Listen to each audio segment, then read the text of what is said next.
नारायण नारायण नारायण नारायणं नमस्कृत्य नरं चैव नरोत्तमं देवीं सरस्वतीं व्यासं ततो जयमुदीरयेत्। गुरुर्ब्रह्मा गुरुर्विष्णुर्गुरुर्देवो महेश्वरः गुरुसाक्षात् परब्रह्म तस्मै श्री गुरवे नमः। वसुदेवसुतं देवं कंसचाणूरमर्दनं देवकी परमानन्दं श्रीकृष्णं वन्दे जगद्गुरुं।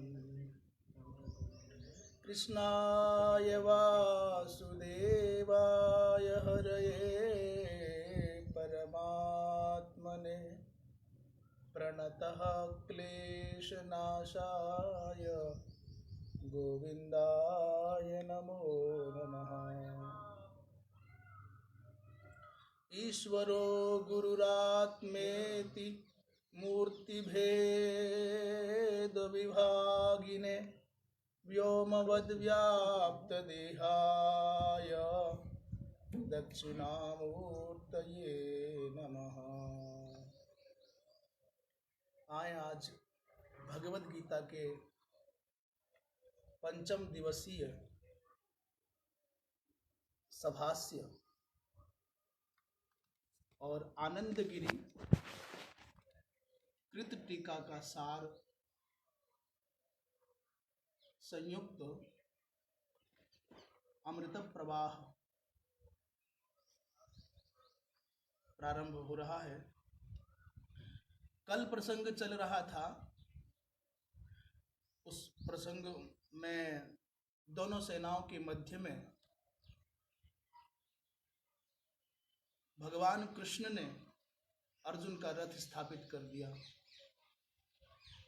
आज के प्रसंग को आगे बढ़ाने से पहले एक भाई प्रवीण जी हैं, उनका ये प्रश्न था कि क्या कुरुपुत्रों का विवाह हुआ? कुरुपुत्रों के वंश का वर्णन कहीं प्राप्त है क्या? तो मैं संक्षेप में कहूं कि हाँ, कुरुपुत्र का तात्पर्य उनसे धृतराष्ट्र के पुत्रों का है संभवतः, क्योंकि वो आगे पूछ रहे हैं कि दुर्योधन आदि का विवाह हुआ तो क्या उनकी पत्नी पतिव्रता नहीं थी?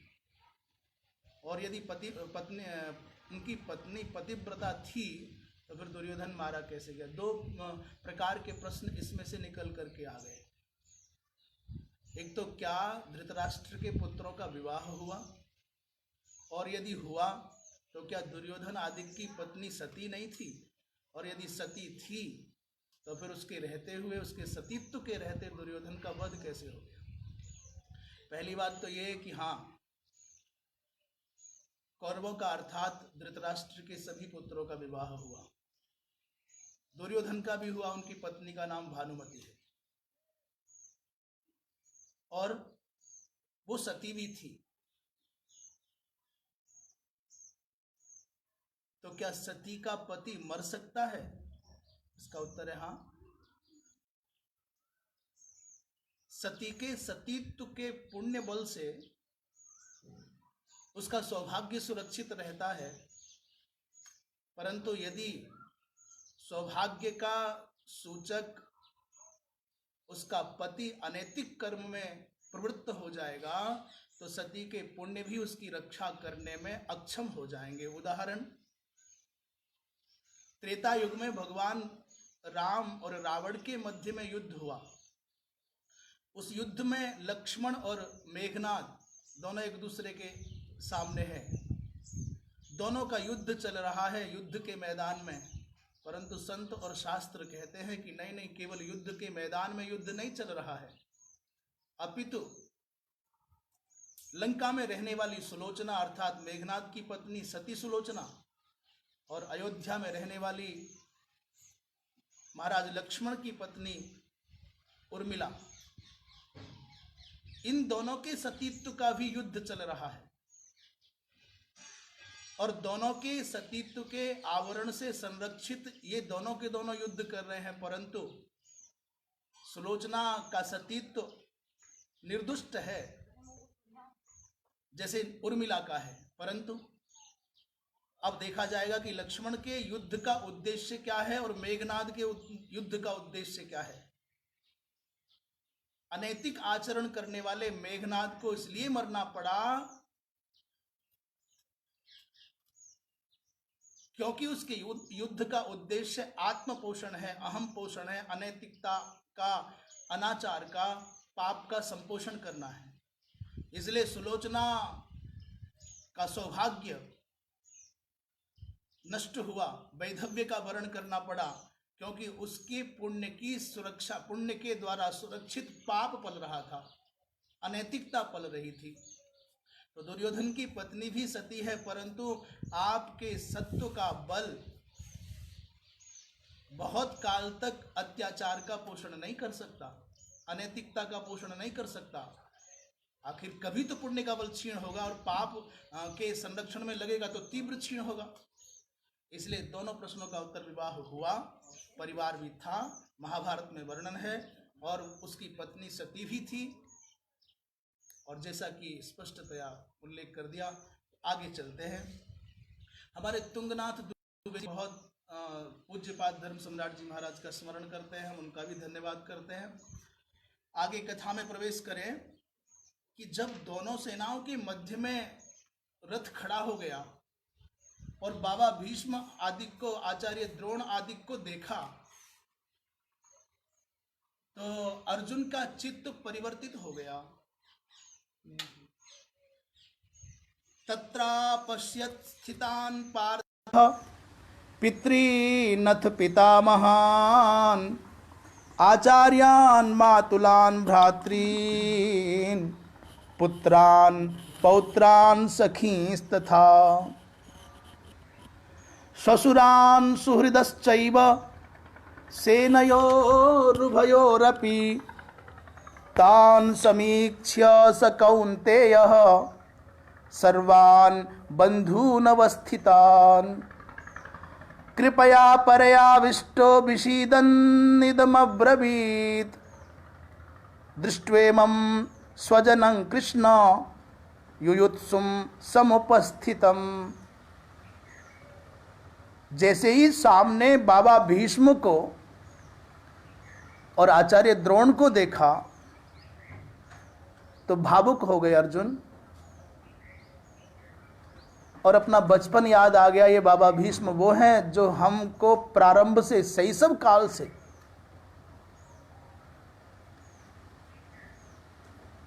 जब जब आवश्यकता पड़ी तब तब इन्होंने हमारा पक्ष लिया है, संरक्षण किया है, हमारा पोषण किया है। और आज जिन्होंने उंगली पकड़ करके हमको चलना सिखाया, आज उन्हीं पितामह भीष्म के साथ में मैं युद्ध करूंगा। जिन आचार्य द्रोण की कृपा से मैंने धनुष पकड़ना सीखा, मेरा दुर्भाग्य है कि आज उन्हीं आचार्य द्रोण के सामने, उन्हीं के द्वारा सिखाई हुई विद्या के द्वारा मैं युद्ध करने जाऊंगा। और बात केवल यहां तक ही नहीं है। आनंद गिरी जी लिखते हैं कि महान अधर्मो हिंसा पार्थस्य चित्ता, पार्थ के चित्त में युद्ध से उपरत होने की इच्छा जग गई। क्या सोच लिया, रे युद्ध तो बड़ा भयंकर है, बहुत भयंकर हिंसा होगी, बड़ा रक्तपात होगा, और ऊपर से पितृजन हैं, पितामह हैं, मेरे आचार्य जन हैं, मेरे मामा मातुल हैं, भ्रातृ हैं माने भाई हैं, और हमारे पुत्र प्रवृत्ति संबंधी जन हैं, पौत्र हैं और सखा हैं। इन सबको कौन्तेय ने देखा, तान समीक्ष्य, और क्या देख रहा है, बोले सर्वान बंधून अवस्थितान सम्मुखे सैन्य दले सर्वान अवस्थितान बंधून समीक्ष्य बंधु शब्द का अर्थ बधनाति इति बंधु, जो आपके मानस को ममत्व की रज्जू में बांध ले, अपनेपन की रस्सी में जो आपके मन को बांध लेता है वो बंधु कहलाता है। और ये नैसर्गिक बंधन है, अर्थात नैसर्गिक का तात्पर्य आत्मा के साथ में नहीं। हम संसार के व्यवहार में जीने वाले लोगों को ये स्वाभाविक सहज प्राप्त होता है, अरे भैया हमारा भाई है, अरे नहीं हमारा संबंधी है। तो संबंध माने सम उपसर्ग पूर्वक बंधन जहां है वो संबंध है। तो बध्नाति कुलाचारेण अथवा अन्येन माध्यमेन इत बंधु। जब इन सबको देखा है तो कृपया परे आविष्टः, वो कृपा से परिपूर्ण हो गए। कृपा भी कैसी बोले, परया। उनके चित्त में करुणा का, दया का ऐसा प्रवाह आया कि उनके हृदय में विषाद ने स्थान ले लिया। बड़ा शोक हो गया, बड़ा कारुण्य चित्त में आ गया और विषाद करते हुए इदम अब्रवीत, कौन्ते अर्जुन ये बोले, हे कृष्ण युयुत्सुम समुपस्थितम इमं स्वजनम दृष्टवा, युद्ध के लिए अपने सामने खड़े हुए इन स्वजनों को देख करके भगवान कृष्ण से अर्जुन ये कह रहे हैं, सीदन्ति मम गात्राणि मुखं च परिशुष्यति वे पथुश्च शरीरे में रोमहर्षश्च जायते। अर्जुन ने विषाद करते हुए परया कृपया आविष्टो भूत्वा भगवान कृष्ण से कहा कि केशव, मेरे गात्राणि मैंने मेरे शरीर के अंग अंग शिथिल हो रहे हैं। सीदंती अर्थात शिथिली भवंती, शिथिलानि भवंती। और भगवान मेरा मुख सूख रहा है, होठ शुष्क होने लग जाते हैं, कंठ सूखने लग जाता है, तो मेरा मुख भी सूख रहा है, मेरे अंग भी शिथिल हो रहे हैं। और बेपथुश्च शरीरे में रोम हर्षश्च जायते, बेपथु माने कंपन हो रहा है, मेरा शरीर कांप रहा है। और रोम हर्षश्च जायते माने मेरे रोम कंटकों के समान खड़े हो गए, मैं रोमांचित हो रहा हूं। ये सारी अवस्थाएं, रोमांचित होना, शरीर का कांपना, मुख का सूखना और शरीर के अंगों का शिथिल होना, ये अस्वस्थ व्यक्ति की निशानी है, ये बीमारी की निशानी है। और कहते हैं एक मानस और एक शारीरिक। मानसिक बीमारी में भी प्रायः ऐसा होता है कि अनायास बिना किसी कारण के व्यक्ति कांपने लग गया है, रोमांचित होने लग गया है। रोमांचित होने में दो भाव हो सकते हैं, एक सामान्य सांसारिक व्यावहारिक कोई कारण बने और दूसरा भगवान की भक्ति के उद्रेक के कारण भी व्यक्ति रोमांचित होता है, पुलकित होता है। तो यहाँ जो बीमारी है ये शारीरिक बीमारी नहीं है जिसकी दवा देकर के अर्जुन को ठीक कर दिया जाए, ये बीमारी है मानसिक। और मानसिक बीमारी के दो आधार है जिसको आधि कहा जाता है। आधि माने मानसिक व्याधि, मानसिक रोग। उसकी दवा क्या है? आचार्यों ने कहा है कि मानसिक व्याधि का अर्थ है जो तुम चाहते हो वो नहीं हो रहा है, बीमारी है। और जो नहीं चाहते वो हो रहा है, ये भी बीमारी है। हमारा चाहा नहीं होता तो हम बीमार हो जाते हैं, हमारा हृदय कांपता है, मुख सूखता है, पसीना आने लगता है, हम पीड़। और जो हम नहीं चाहते हैं वो तो भी हमारी यही हालत होती है। और साहब होने की आशंका भी हो जाए तो भी यही हालत हो जाती है। यदि शारीरिक बीमारी अर्जुन को होती तो शायद भगवान वैद्य को बुलाकर के दवा, पर भगवान तो वास्तव में वैद्य हैं। वैद्यो नारायणो हरि ही। इस संसार की बीमारी के सबसे बड़े डॉक्टर भगवान नारायण, भव व्याधि के निदान के कर्ता भगवान नारायण। इसीलिए ये तो सीदंति मम गात्राणि मुखंच परिशुष्यति बेपथुश्च शरीरे में रोमहर्षश्च जायते, ये जो दशा हो रही है। और अर्जुन यही नहीं रुके, उनकी वाणी कांप रही है, वो उनका मुख कमल मुरझा गया है। और इतना क्या कह रहे हैं, बोले गांडीवम स्रंसते हस्तात् त्वक्चैव परिदह्यते न च शक्नोम्यवस्थातुं भ्रमति वच मे मनः। हे गोविंद, मेरे हाथ से गांडीव फिसल रहा है। मम हस्तात् गांडीवम स्रंसते, और त्वचैव परिदह्यते, मेरी त्वचा जल रही है। मेरे शरीर के बाह्य आवरण में, त्वचा में ऐसे लगता है जैसे आग सी लग गई हो। आप युद्ध करने की कल्पना करते हो गोविंद, आप युद्ध करने की बात कहते हो। मैं सत्य कहूं, अहम तो अवस्थातुम अपि नैव शक्नोमि, मैं तो खड़ा भी नहीं हो सकूंगा। मेरे हाथ से गांडी फिसल रहा है, मुझ पर खड़ा नहीं हुआ जा रहा, मेरे पैर कांप रहे हैं। और भ्रमति वच मे मनः, मेरा मन भ्रमित है। मन का भ्रमित होना, किंकर्तव्य विमूढ़ होना, क्या करूं क्या न करूं, ये मन का भ्रम है। एक बहुत प्यारा शब्द है, कान मनः कान दिशीकतया प्रकृतिस्थन्न भवति। काम दिशम यामी इति कान दिशीक,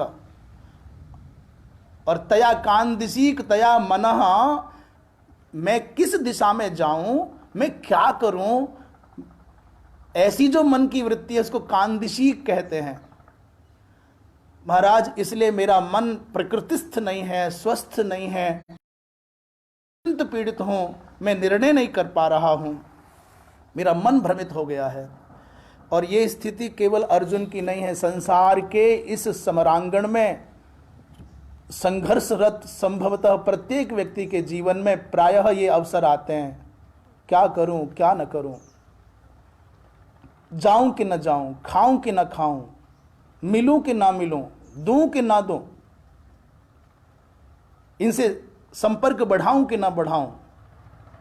इसी ऊहापोह में, इसी दुविधा में, इसी किंकर्तव्य विमूढ़ावस्था में व्यक्ति अनिर्णय का शिकार होकर के अपने अमूल्य समय को और अवसरों को गंवा बैठता है। तो अर्जुन भी बहुत, ये कोई साधारण अवस्था नहीं है, ये बड़ी विकट परिस्थिति है।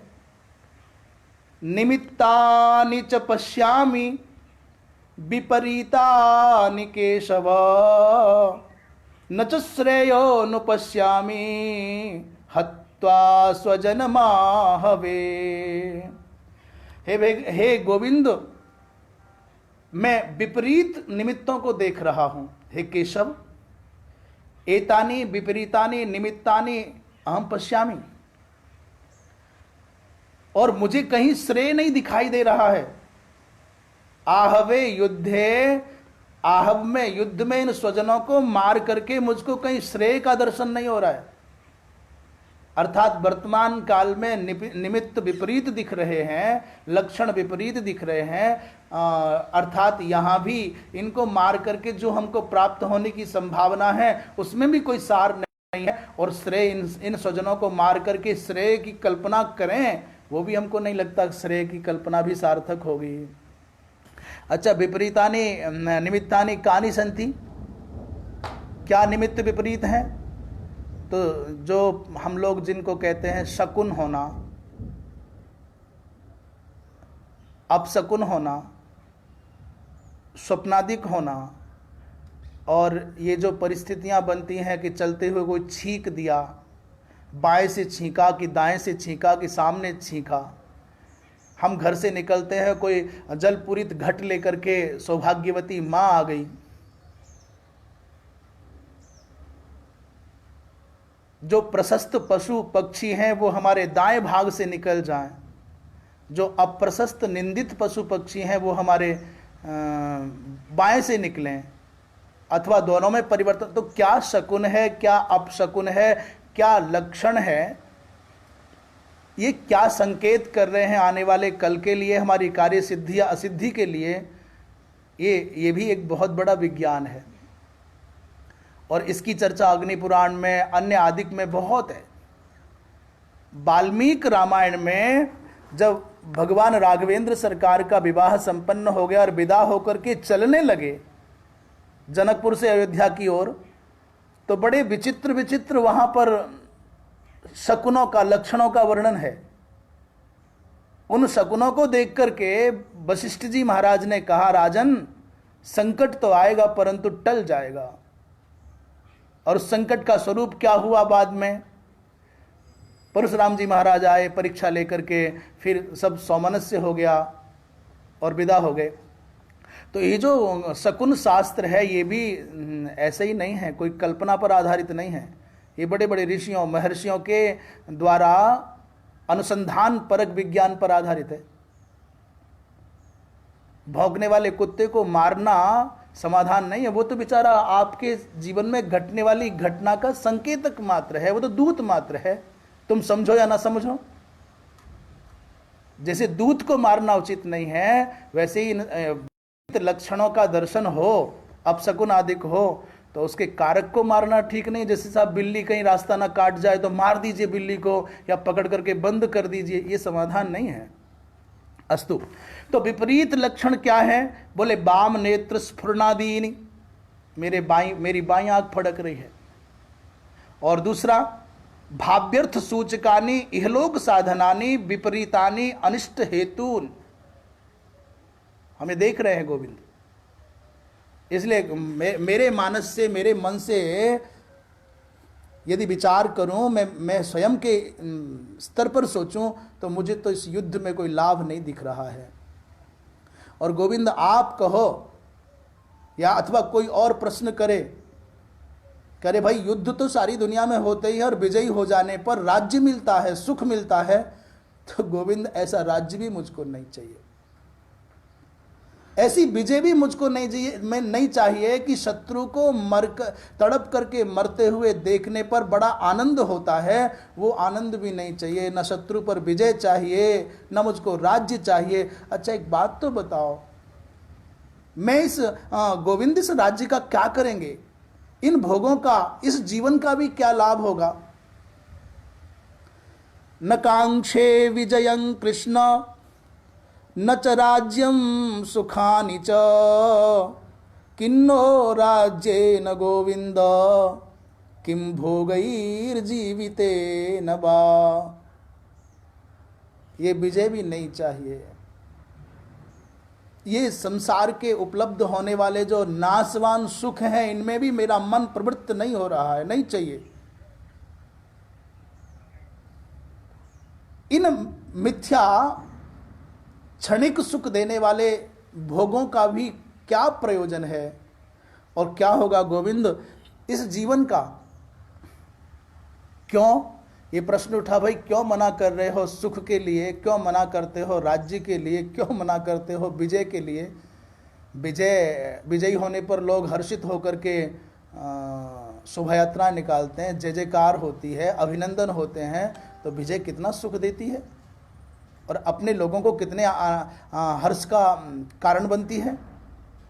दूसरे जब सुख के साधन बढ़ते हैं तो कितना प्रसन्न होता है, प्रफुल्ल होता है व्यक्ति। कह रहे हैं भगवान बात आपकी ठीक है, परंतु येषामर्थे कांक्षितन्नो राज्यं भोगाः सुखानि च तयमेव स्थिता युद्धे प्राणास्त्यक्त्वा धनानि च। भगवान जैसामर्थे कांक्षितन्नो राज्यम, हम लोग जिनकी प्रसन्नता के लिए, जिनके उपभोग के लिए राज्य चाहते हैं, भोग चाहते हैं, सुख चाहते हैं। एक व्यक्ति विजयी हो जाए कहीं परदेश में जहां कोई उस विजय का उल्लास और उत्सव मनाने वाला ना हो, जानने वाला ना हो, और उसकी विजय की चर्चा करने वाला भी ना हो, पीठ थपथपाने वाला ना हो, ताली बजाने वाला ना हो, अभिनंदन करने वाला ना हो, तो बताना वो विजय कितना सुख देगी किसी व्यक्ति को। दूर जाकर के कोई व्यक्ति बड़ा मकान बना लेता है, बड़ी आर्थिक उन्नति और सामाजिक अभ्युन्नति प्राप्त कर लेता है, प्रभुत्व पा लेता है, तो वो चाहता है कि या तो मैं गांव जाकर के लोगों को बताऊं कि मैं ऐसा ऐसा हो गया हूं, अथवा वो चाहता है मेरे गांव के, मेरे स्वजन, मेरे संबंधी, मेरे उस क्षेत्र के लोग यहां आकर के देखें कि मैंने कितना पाया है, कितना बनाया है, और तब उसको अपना मकान दिखा करके, अपना ऐश्वर्य दिखा करके जो हर्ष होता है, उसकी कौन कल्पना कर सकता है। तो आखिर हम जो विजय चाहते हैं, जो सुख चाहते हैं, भोग चाहते हैं, वो चाहते तो अपनों के लिए है ना, केवल अपने लिए नहीं। खुद तो व्यक्ति 2 रोटी खा करके जी लेगा, निर्वाह कर लेगा, पर अपनों के बीच में सुखपूर्वक जीने की लालसा उसको अतिश्रम कराती है। तो भगवान जिनके लिए हम युद्ध, जिनके लिए हम राज्य चाहते हैं, भोग चाहते हैं, सुख चाहते हैं, वो तो सब के सब अपने प्राणों को, जीवन को दांव पर लगा करके युद्ध के मैदान में आकर खड़े हुए हैं। क्या करेंगे इस ऐश्वर्य का, इस विजय का, इस भोग संसाधनों का। इसलिए तेसु हतेसु केन भोक्तव्यम, यदि ये सब मर गए तो किसके द्वारा इस विजय का स्वाद लिया जाएगा, किसके द्वारा इस राज्य का सुख लिया जाएगा, किसके द्वारा इन राजभवनों में रहा जाएगा, इन रथों पर चला जाएगा। सब मर गए। तो दोनों सेनाओं में अंततः गोविंद हैं तो मेरे परिवार के लोग ही। भले ही दुर्योधन दूसरा हो, शत्रु हो, पर अंततः इसके और मेरे दादाजी तो एक ही है ना। इसकी और मेरी मेरे दादा दादी एक हैं। इसके पिताजी हमारे बड़े पिताजी लगते हैं, तो ये भी तो अपना बंधु ही है। तेसु हतेसु केन भोक्तव्यम, इनके मर जाने पर, इन बंधुओं के मर जाने पर कौन भोगेगा इस सुख को। तो केवलम स्वपिंड पोषणैक फलम, केवल अपने इस पिंड का पोषण करना मात्र ही फल है, और केवल अपना ही पेट भरना है। तो फिर इतने बड़े युद्ध की आवश्यकता क्या है। आचार्या, बोले भाई ऐसे कौन लोग हैं जिनके लिए तुम मोह कर रहे हो, जिनके लिए इतना विचार करने लग गए हो। बोले आचार्या, देखो कितने पूज्य हैं महाराज मेरे आचार्य द्रोण, कृपाचार्य आदि। पितरः पुत्रास् तथैव च पितामहाः, मातुलाः स्वसुराः पौत्राः श्यालाः संबंधिनस्तथा। इन दोनों सेनाओं के मध्य में आचार्य गण हैं, हमारे पितृवत पूज्य पितृगण हैं, हमारे पुत्र और पौत्र हैं। पितामह माने भीष्मादिक पितामह हैं। मातुलाः शल्य और शकुनी आदिक मामा हैं। ससुराः द्रुपद आदिक ससुर आदि हैं। और पौत्राः, पौत्र अर्थात भीम के पुत्र घटोत्कच,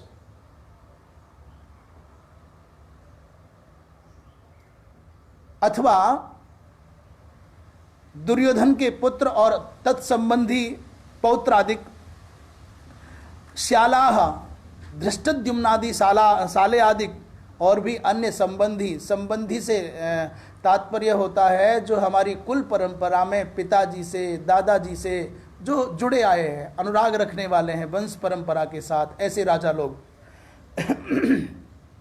ये सभी तो हैं। इनको मार करके कौन सा सुख मिलेगा गोविंद। इसलिए प्रभु मेरी स्थिति युद्ध के योग्य नहीं है। एतान्न हन्तुमिच्छामि घ्नतोऽपि मधुसूदन, अपि त्रैलोक्य राज्यस्य किन हेतो हो किन्नो मही कृते। और अंत में अर्जुन ने ये तक कह दिया कि महाराज, नीति भले ही कहती हो कि जिघांसंतम जिघांसियात, मारने की भावना से जो आ गया है, जो शस्त्र लेकर के मारने आ गया है, उसको मारना चाहिए, ये नीति कहती है। जिघांसंतम जिघांसियात, जो मारने की भावना से आ गया है, मारने की इच्छा से आ रहा है, उसको मार देना ही चाहिए। तुम नहीं मारोगे तो वो मार देगा। उसको मारने में पाप नहीं लगता। इति न्यायेन न तेषाम बधो न दोषाय। भगवान ने मानो ऐसे कहा हो कि अरे भाई, दुष्ट को मारने में दोष नहीं लगता। ब्रह्म हत्यारे को, गो हत्यारे को, आतताई को मारने में पाप नहीं लगता। जो शस्त्र लेकर के मारने को उद्यत है और बिल्कुल चढ़ाई कर दिया है, तो आत्मरक्षा करने के लिए उस दुष्ट का वध करने में भी पाप नहीं लगता। यदि ऐसा कहें, अर्जुन कह रहे हैं, यदि ऐसा कहो तो कह रहे हैं भगवान, मुझे ये भी स्वीकार्य नहीं है, क्योंकि मैं तो घ्नतोपि, हे मधुसूदन, घ्नतः अपि एतान न हन्तुम इच्छामि। ये मुझे मारना चाहते हैं, मार भी डाल दे रहे हैं, ये मारे भी मुझको तो भी इनको मारना नहीं चाहता, क्योंकि ये मारेंगे तो कर्ता को ही अपने कर्म का फल स्वयं भोगना पड़ता है।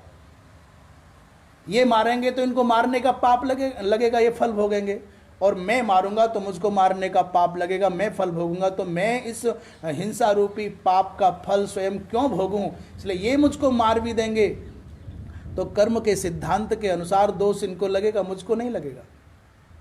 घ्नतः अपि एतान अहम हंतुम न इच्छामि।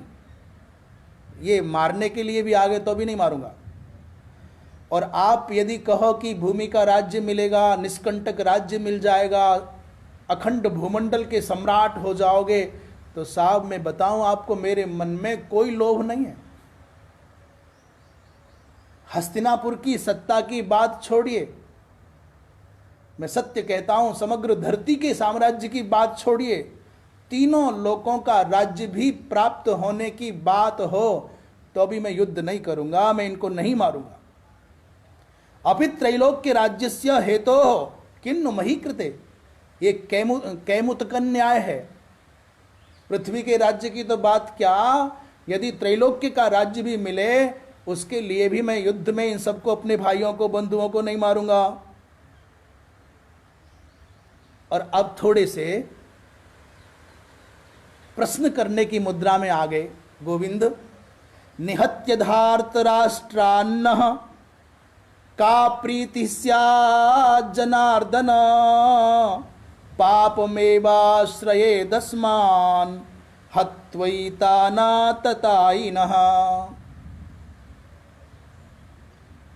महाराज, हे जनार्दन, जनार्दन शब्द का अर्थ है, जना कहते हैं माया को, जना माने माया, और ताम मायाम भक्त रक्षणाय अर्दयति इति जनार्दन।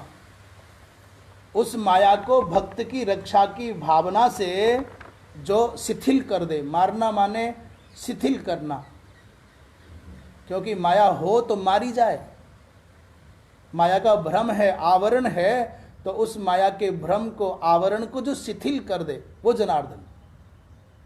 अथवा जनई अर्ध्यते, भक्तों के द्वारा, साधकों के द्वारा जिनसे प्रार्थना की जाती है अपने अभीष्ट मनोरथों की सिद्धि के लिए, तो जनार्दन, आप तो जनार्दन हो, मेरी प्रार्थना पर ध्यान दो। मैं पूछना चाहता हूं कि एतान धार्त राष्ट्रान निहत्य का प्रीति स्यात्। इन धृतराष्ट्र के पुत्रों को मार देने पर कौन सा सुख मिलेगा? विचार करके बताओ गोविंद, इनको मार भी दिया तो क्या धरती का समग्र दोष मिट जाएगा, दुख मिट जाएगा, पाप मिट जाएगा? और कौन सी ऐसी खुशी है जो अब नहीं है, इनको मारने पर मिलेगी? इसकी अपेक्षा मुझको तो लगता है पाप मेवा श्रेयदस्मान हत्वई ताना तताइनः एतान आतताइनः हत्वा, हमको पाप ही लगना है इन आतताइयों को। अच्छा एक बात है, समझ सब रहे हैं, अर्जुन ऐसा नहीं है कि नासमझी में बोल रहे हैं। अब तक स्वजन संबंधी कहा, पर अब कह रहे हैं इन आतताइयों को मारने पर कौन सा हमको सुख मिलना है, अभी तो इनको मारने पर तो हमको पाप ही लगेगा। तो व्यर्थ में वह पाप अर्जन करने की दिशा में हम क्यों बढ़ रहे हैं? इसलिए गोविंद थोड़ी कृपा करो, यहाँ पर आतताई शब्द के बारे में विचार कर लें। आतताई कौन है? इन आतताइयों को मारने पर हमको पाप लगना है, तो क्या वास्तव में आतताई को मारने पर पाप लगता है? ये नीति का विचार है।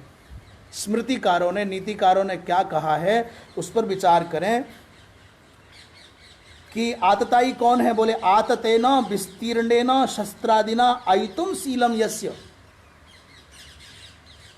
जो बिना सोचे समझे भयंकर शस्त्र के द्वारा मारने के लिए उद्यत हो गया है, जो विचार रहित हत्या करना चाहता है वो आतताई है। अथवा और भी विस्तार से विचार किया है, बोले अग्निदो गर्दश्चैव शस्त्रपाणिर्धनापः क्षेत्रदार हरश्चैव सडेते ह्याततायिनः।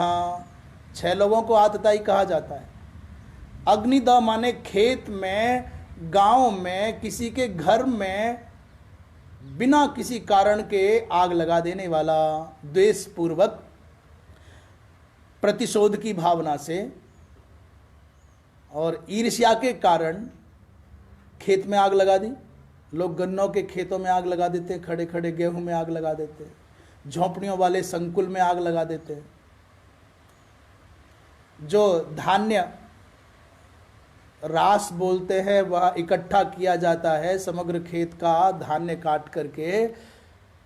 पहले समय में पशुओं के द्वारा दाएं चलती थी, फिर वो अन्न निकलता था, फिर उपकरण आ गए और अब तो खड़े खड़े खेत से ही धान्य निकल आता है। तो मान लीजिए किसी का धान्य इकट्ठा है क्षेत्र में, खलिहान में, वहाँ आग लगा दिया। घर में आग लगाना तो ये अग्निदह, बिना सोचे समझे लाभ हानि का विचार किए बिना जो आग लगाने वाला है वो आतताई है। दूसरा गर्दश्चैव, जो भ्रम में डाल करके, विश्वास की ओट लेकर के भोजन आदि के माध्यम से जहर खिला दे, वो भी आतताई है। और शस्त्र पाणी, जो हाथ में हथियार लेकर के क्रोध पूर्वक आपको मारने के लिए उद्यत है, वो भी आतताई है। और धनापह, जो तुम्हारे धन को, धन का अर्थ है सोना चांदी या जो भी, या धान्य आदि, अथवा सबसे बड़ा धन है गौ, आपके धन का हरण कर रहा है, वो भी आतताई है। और क्षेत्रदार हर्षचैव, आपकी भूमि को, आपके घर को और आपकी पत्नी को, पुत्री को जो हर लेना चाहता है, हर रहा है, हरने को उद्यत है या हर चुका है, या इन पर कुदृष्टि डालता है, ये 6 के 6 आतताई कहलाते हैं। और आतताई न मायांतम हन्याद एवा विचारयत, हन्यादेवा विचारयन। नीतिकार कहते हैं आते हुए आतताई को देख करके संवाद मत करो। हमारे यहाँ तो संवैधानिक स्वतंत्रता है, लोकतंत्र है ना भारत में। और यहाँ मुंबई की घटना घटी, कितने सारे लोग मारे गए, निरपराध छोटे छोटे बच्चे, छोटी छोटी बच्चियां बड़े बूढ़े जिनका किसी संसार में किसी से न कोई द्वेष, न उनसे किसी को कोई हानि। आतताई किसे कहते हैं? आतंकवादी को कहते हैं। आग लगा देंगे, भीड़ में गोला फेंक करके, गोलियां चला करके मार डालेंगे पढ़ते हुए बच्चों को, स्कूलों में, हॉस्पिटल्स में, जहां लोग सुख की नींद सो रहे हैं वहां। और भारत की संविधान की ऐसी उदारता संभवतः धरती पर कहीं न मिले कि एक क्षुद्र से, उस निकृष्ट का नाम भी लेना अच्छा नहीं लगता, उसको पकड़ भी लिया गया तो बरसों तक उसकी मेहमानबाजी हुई। अरे भाई, आतताई को आता हुआ देख ले तो बिना विचार के मार देना चाहिए, तुरंत गोली या सार्वजनिक स्थान पर फांसी। अपराध करने वाले, पाप करने वाले, निरपराधियों को मारने वाले, आतंकियों को, दुष्टों को मार देने पर पाप नहीं लगता है। आतताई को आता हुआ देखे तो मार देना चाहिए। इसलिए जब अर्जुन ने कहा कि इन आतताइयों को मार करके पाप लगना है, तो मानो उस समय अर्जुन का जो चिंतन है वो ठीक नहीं है। ये बात इसलिए कही गई कि शास्त्रकार तो कह रहे हैं आतताई को मार देना चाहिए, तुम नहीं मारोगे तो घर में आग लगा करके सैकड़ों को मार देगा, वो जहर खिला करके पूरे गांव को नष्ट कर सकता है। अनेकों की मृत्यु का जो कारण बनने जा रहा है, उस अकेले को मारने पर आपको पाप नहीं लगेगा, अपितु अनेकों अनेकों लोगों के जीवन की रक्षा करने का पुण्य मिलेगा।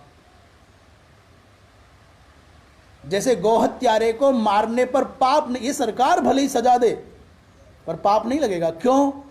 बोले जब तक जिंदा रहेगा इसका स्वभाव है गोहत्या करेगा, और जितनी जितनी गायों की हत्या करेगा उतना उतना इसका पाप बढ़ेगा। और आपने मार दिया तो इसको पाप करने से बचा लिया, अनेकों गायों को जीवन दान देने के आप हेतु बन गए, तो आपको पुण्य मिला कि नहीं मिला? पाप तो हुआ एक दुष्ट को मारने का, और पुण्य मिला आपको बृहत। इस बात को और दूसरे ढंग से समझें। कुआं खोदा, धरती को खोदने पर जीव मरे, कीट मरे, बड़ी हिंसा हुई, बड़ा पाप लगेगा ही। इसलिए प्रशस्त कर्म नहीं माना गया है खेती करना साधकों के लिए, द्विजों के लिए, ब्राह्मणों के लिए, क्योंकि खेती होती है, हल चलते हैं, जीव मरते हैं, कीट मरते हैं, दोष लगता है। तो क्या कीट मरने के भय से, तज्जन्य प्राप्त होने वाले पाप की आशंका से हम खेती ना करें? क्या कुआं खोदने पर कीट मरेंगे, कीटों के मरने से पाप होगा, वो पाप हमको लगेगा, इस पाप के भय से कुआं न खोदे जाए? अरे बाबा, माना कि कुआं खोदने से कीट मरेंगे, कीड़े मरेंगे, उससे पाप लगेगा, परंतु उस कुएं से निकलने वाले पवित्र, मधुर और शीतल जल को पी करके करोड़ों करोड़ों जीवों का जीवन सुरक्षित होगा, तो उसे पुण्य नहीं मिलेगा। ये सापेक्षता हो गई पुण्य और पाप की। तो कदाचित अल्प पाप भी सही है यदि बृहत पुण्य की संप्राप्ति संभव है तो। इसलिए आतताई को मारने पर पाप नहीं लगता है, क्योंकि एक दुष्ट को मारने पर अनेकों सज्जनों के जीवन की रक्षा होनी है। इसलिए इस बात को इस तरह से क्लियर किया है। अर्जुन ने कहा कि हम नहीं मारना चाहते, तो उनका चिंतन ठीक नहीं था। आतताइयों को नहीं मारना है, मारेंगे तो पाप लगेगा, वो विचार शास्त्र दृष्टि से उचित नहीं है, नैतिकता की दृष्टि से उचित नहीं है। दूसरा, तस्मान्नार्हा वयं हन्तुम धार्तराष्ट्रान् स्वबान्धवान् स्वजनम ही कथम हत्वा सुखिनस्याम माधवः। इसलिए तस्मात् माने इसीलिए, वयम नार्हा, भगवान इसीलिए मैं कहता हूं कि इन स्वबांधवों को, धृतराष्ट्र के पुत्रों को मारने के लिए हम योग्य नहीं है। हे माधव, आपके नाम में तो मधु जुड़ा हुआ है, मधु माने मीठा। इतने मधुर, इतने शीतल, इतने अच्छे होकर के आप एक बात तो बताओ, अपने भाई बंधुओं को मार करके भला कोई सुख की प्राप्ति होती है क्या? स्वजनों को मार करके कहीं सुखी हो जाएंगे क्या हम? सुखिनस्याम, क्या हमें सुख मिलेगा? ये बात अर्जुन अपने एक रॉ में, एक प्रवाह में कहते चले जा रहे हैं। और भगवान कृष्ण आत्ममुग्ध से, अपलक दृष्टि से, मंद मंद मुस्कान के साथ में अर्जुन को सुनते चले जा रहे हैं। भगवान कृष्ण की मंद मंद मुस्कान का और गौर से सुनने का शायद अर्जुन ने यह अर्थ लगाया हो कि मैं जो बोल रहा हूं वो ठीक है। कई बार बोलने वाले जब बोलते हैं और सामने वाले लोग हंस जाएं, कभी सम्मेलन आदि में प्राय ऐसा होता है, नीचे के लोग हंस जाएं या हूटिंग में ताली बजाएं तो भ्रम हो जाए किसी को, साहब मेरी प्रशंसा हो रही, और जोर से सुनाने लग जाए।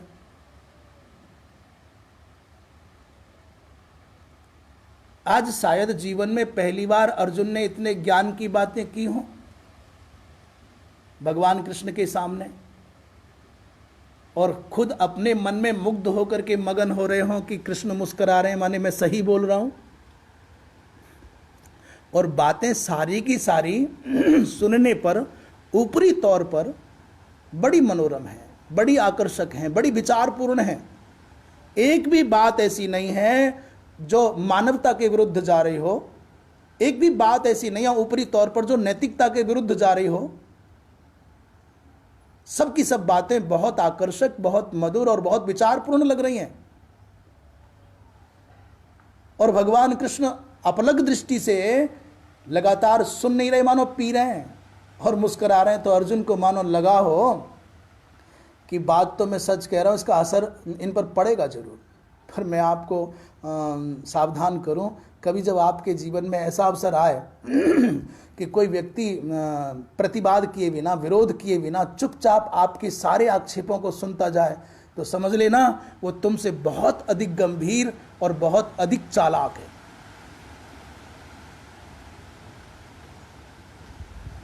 तुम निरंतर पक्ष पर पक्ष रखते जाओ और सामने वाला चुप होकर के तुमको मुस्कुराते हुए निहार रहा है, क्योंकि जब आपकी बातों का उसके पास समाधान नहीं होगा तो आसन्न पराजय के भय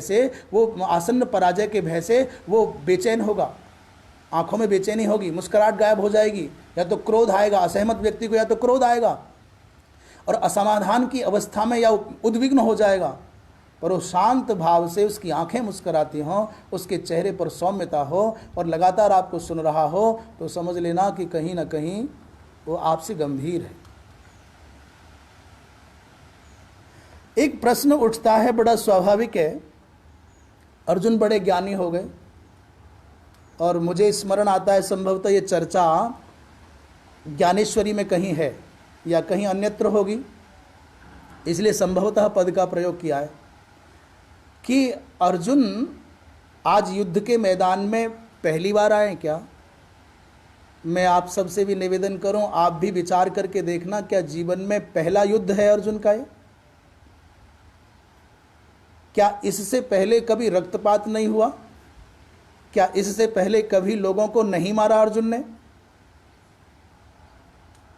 और जब पहले भी युद्ध हुए हैं और पहले भी खूब रक्तपात हुआ है, पहले भी विजय प्राप्त की गई हैं, राजसूय यज्ञ के समय पर दिग्विजय करके आए हैं, तब ये बात अर्जुन के मन में क्यों नहीं आई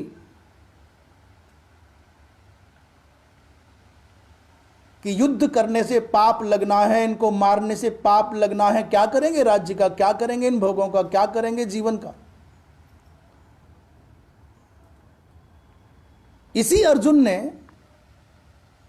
विराट के यहां गायों की रक्षा करते हुए बृहन्नला के वेश में भीष्मादिक को पराजित किया। भीष्म द्रोण के रहते हुए तब इसको चिंता नहीं हुई क्या करेंगे। इसका मतलब युद्ध से भयभीत नहीं है अर्जुन, इसका मतलब रक्तपात से भयभीत नहीं है अर्जुन, इसका मतलब है ममता के मरने का शोक जताया जा रहा है, मेरे मरेंगे। अन्यथा भला बताओ, यहां मध्य में सेनाओं के बीच में खड़ा होने से पूर्व तक, कुरुक्षेत्र के मैदान में आने से पहले माने सेनाओं का संगठन कैसे होगा, कृष्ण को मनाने के लिए द्वारिका जाना है, ये सारे काम किए गए। और हर दिन की सभा में ये कहना है कि मैं अकेला पर्याप्त हूं। 3 घड़ी में मैं समग्र कौरवी सेना को तो छोड़ो, सारी धरती को भी मैं मिटा सकता हूं। ये अर्जुन की प्रतिज्ञा है। और यहां तक भी कहता, देखो मैं कौन लड़ेगा मेरे साथ, मेरे सामने कौन है। अचानक इनको देख करके, आत्मीय जनों को, स्वजनों को देख करके, बंधुओं को देख करके जो ममता का, मोह का तूफान अंदर आया है, उस मोह के कारण जो उसके विवेक पर पर्दा पड़ गया है, इसलिए विपरीत भावना मन में आ गई है। क्या करेंगे इन स्वजनों को मार करके? आतताई मान रहा है पर भी मारना नहीं चाहता है। इन ऐसी बातों को सुनकर के भगवान कृष्ण बड़े मगन हो रहे हैं, हंस रहे हैं उनके ऊपर। मानो एक दृष्टांत के लिए अर्जुन की जो दशा है उसको समझने के लिए एक छोटा सा प्रसंग, छोटा सा उदाहरण। एक कोई न्यायाधीश थे, बड़े न्यायप्रिय, बड़े निष्पक्ष, और न्याय व्यवस्था को आदर्श रूप देने में उनका बड़ा योगदान माना जाता था। लोग कहते थे कि इनके यहाँ केस चलने का मतलब है एक या 2 सुनवाई में काम तमाम। और प्रसिद्धि ये हो गई थी कि इनके पास केस गया तो सच्चा निर्णय आएगा, और कोई भी चोर, कोई भी बेईमान, कोई भी आतंकवादी, कोई भी दुष्ट, कोई भी भ्रष्टाचारी बच नहीं सकता, कोई भी बलात्कारी बचेगा नहीं। ज्यादा लंबा केस को नहीं खींचते थे, तुरंत आदेश दिया और फांसी की सजा। वो भी सभाओं में और विभिन्न अवसरों पर अपनी प्रशंसा में कहते थे, मैंने न्याय के आसन पर बैठ करके सैकड़ों लोगों को फांसी के फंदे पर झुलाया है। किसी का एक पाई तक मैंने कभी जीवन में लिया नहीं, एक चाय के कप की बात छोड़ो, पानी की बूंद नहीं पी, और था भी ऐसा ही जीवन। लोग उनका बड़ा आदर करते थे। पर एक दिन बड़ी विषम परिस्थिति आ गई न्यायाधीश महोदय के सामने, जज महोदय के सामने, और परिस्थिति ऐसी आ गई कि लोगों में उत्सुकता हो गई। आज देखें कि जज साहब क्या निर्णय देते हैं। पूरा का पूरा न्यायालय परिसर खचाखच भरा हुआ है, जिधर देखो उधर मूड ही मूड दिख रहे हैं, और सन्नाटा छाया हुआ है। पहले कभी इतनी भीड़ न्यायालय में नहीं होती थी, आज इतनी भीड़ क्यों है? किसी ने पूछा, रे क्या बात है, आज कोई खास बात है? कि बोले हाँ, जो जज साहब अपराधी को एक ही कलम से एक ही पल में ये कह करके फांसी की सजा सुनाते थे कि ये समाज पर बदनुमा दाग हैं, इनको जीने का कोई हक नहीं है, ये और दूसरे वर्ग को सड़ा देंगे, इसलिए मार देना ही ठीक है। जो अंग गल जाए, जिस अंग को ठीक करना संभव न हो, उसको काट देना ही समाज के हित में है, शरीर के हित में है। तो जैसे गले हुए विषाक्त अंग को काटने पर शरीर बचता है, वैसे ही इन गले सड़े दूषित मानसिकता के दुष्ट लोगों को मार देने से समाज को सुरक्षित रखा जा सकता है। आज उन्हीं जज साहब का इकलौता पुत्र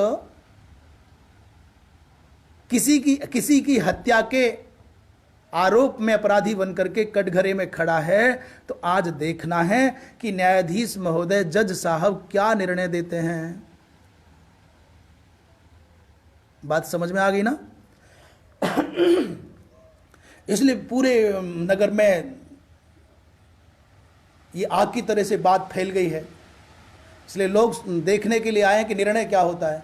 जज साहब आज जब अपने चैम्बर में आए, अपने आसन पर बैठे, तो पहले तो ललाट दमकता था, मूछें तनी रहती थी, आंखों में एक दृढ़ विश्वास की झलक होती थी, और चाल में सिंहत्व होता था, और आज जब आए तो बड़ी ढीली ढीली सी चाल है, माथे पर चिंता की लकीरें हैं, आंखों में दैन्य है और चेहरे पर कोई चमक नहीं, ओज नहीं है।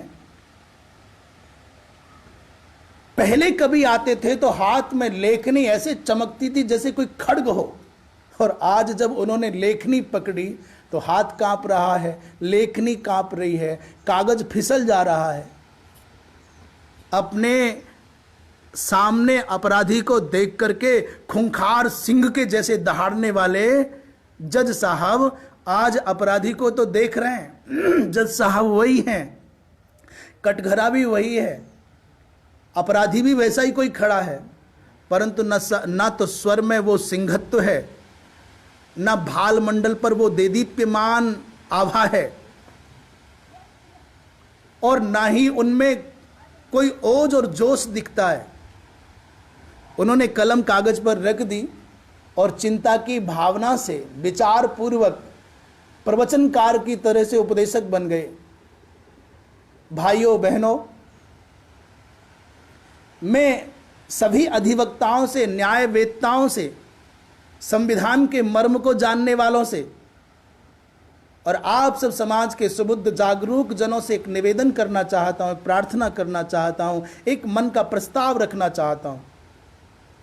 लोगों ने कहा ये प्रवचन कब से करने लगे, और जब व्यक्ति क्रिया के स्थान पर, कर्म के स्थान पर शब्दों को बहुत महत्व देने लगे तो समझ लेना कि अकर्मण्यता की ओर बढ़ रहा है। उन्होंने कहा कि ये माना कि कोई व्यक्ति भूल कर सकता है, पर आखिर भूल तो केवल मनुष्य ही न कर सकता है। कोई पशु, कोई पक्षी तो अपराध कर नहीं सकता। केवल मनुष्य वो है जिससे भूल होती है, और किसी एक व्यक्ति के एक अपराध के कारण उसके जीवन को खत्म कर देना, ये कौन सी मानवता है? ये कैसा न्याय है? मैं आप सबसे प्रार्थना करता हूं, निवेदन करता हूं, आग्रह करता हूं, आपके सामने विचार रखता हूं, आओ हम सब संविधान को नया रूप दें, कानून में कुछ बदलाव लाएं। अनजाने में एक पल के लिए हुई किसी व्यक्ति की भूल का परिणाम उसको फांसी देना नहीं, उसको जीने का हक देना चाहिए, अवसर देना चाहिए। मानवतावादी मूल्यों का संरक्षण होना चाहिए। जैसा कि आप देखते हो, ये जो ह्यूमन राइट्स वाले बेचारे, ह्यूमन राइट्स वाले मानवतावादी लोग हैं ना, इनकी मोमबत्तियां तभी जलती हैं जब कोई अत्याचारी, आतंकी, राष्ट्र विरोधी मरता है। अच्छा, मेरी बात गलत हो तो आप देख लो, एक भी सैनिक के मरने, शहीद, वीर गति को प्राप्त होने पर, एक भी किसी संभ्रांत सज्जन व्यक्ति के मरने पर, यदि किसी भी एक ऐसे समुदाय ने, किसी भी एक ऐसे संगठन ने जो मानवतावादी दृष्टिकोण का पोषण करने का दावा करता है, उसने कभी कैंडल मार्च किया हो? मुझे तो कभी नहीं सुनने में, देखने में आया। इतने वर्ष लोकतांत्रिक पद्धति से चलने वाली भारत की शासन व्यवस्था में जीते जीते इतने अवसर निकल गए, कभी मैंने नहीं सुना कि कश्मीर से भगाए गए उन हिंदू भाइयों के प्रति सहानुभूति जताने के लिए कोई वर्ग आया हो कि कैंडल मार्च कर दे। कभी नहीं मिलेगा। ये ह्यूमन राइट्स वाले न जाने कौन सी मिट्टी के बने हैं, न जाने कौन सा आटा खाते हैं, न जाने कौन से लोगों के द्वारा इनका पोषण किया जाता है। वो कौन है भगवान जाने, जो इनकी मोमबत्तियां तभी जलती हैं, इनकी आह और कराह तभी सुनाई देती है जब कोई आतंकी मरता है, जब कोई राष्ट्र विरोधी कदाचार करने वाला व्यक्ति पकड़ा जाता है। ये कौन सी मिट्टी के बने लोग हैं, रहते यहां हैं, खाते यहां हैं, और गीत किसका गाते हैं?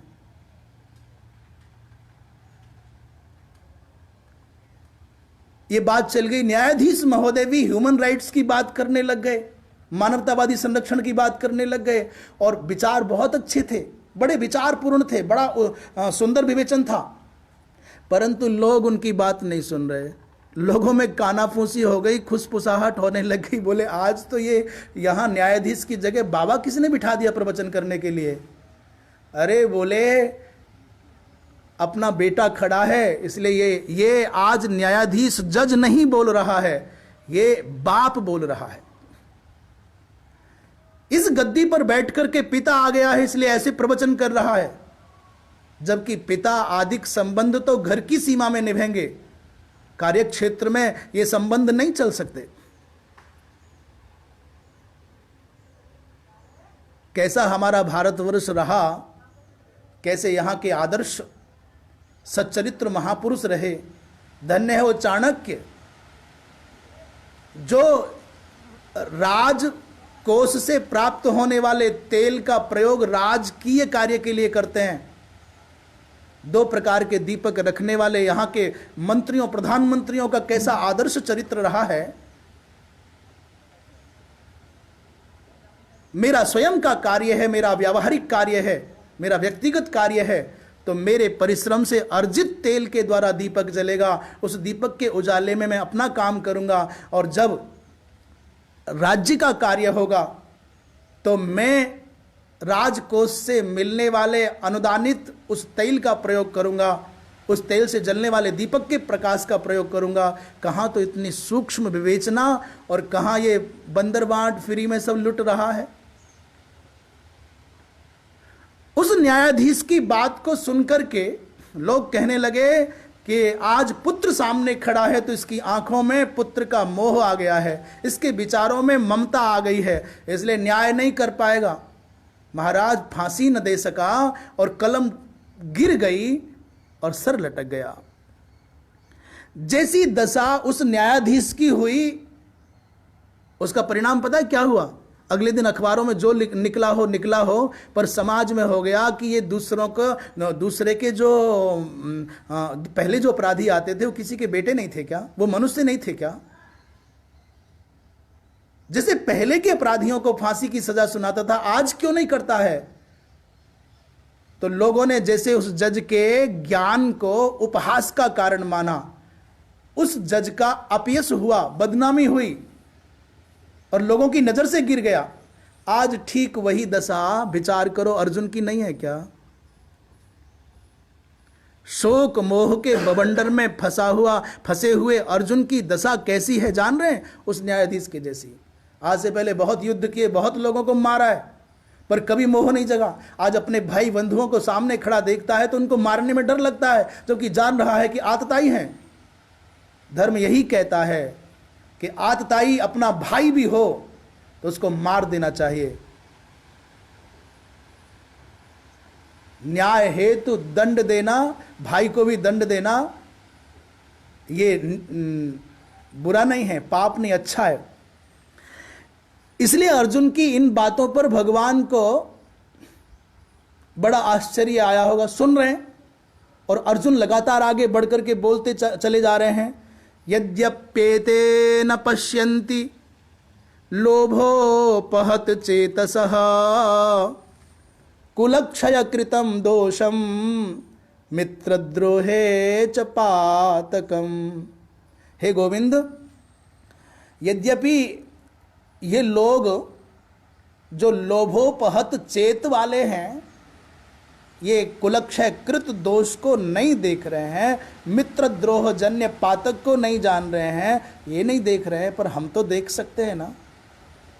लोभे न राज्य भोगेक्षया उपहतम त्यक्त स्मृति चेतो ये शांते। लोभ के कारण जिनकी चेतना उपहत हो गई है, नष्ट प्राय हो गई है, इसलिए कुल के विनाश को नहीं देख पा रहे हैं, तज्जन्य दोष को नहीं देख पा रहे हैं, मित्र बंधु बांधवों के प्रति द्रोह से जो उत्पन्न पातक है उसको नहीं देख पा रहे हैं। परंतु ये ना देखें, हम तो देख सकते हैं। और अर्जुन इस बात को अब कल स्पष्ट करेंगे कि हम में और इनमें क्या अंतर है।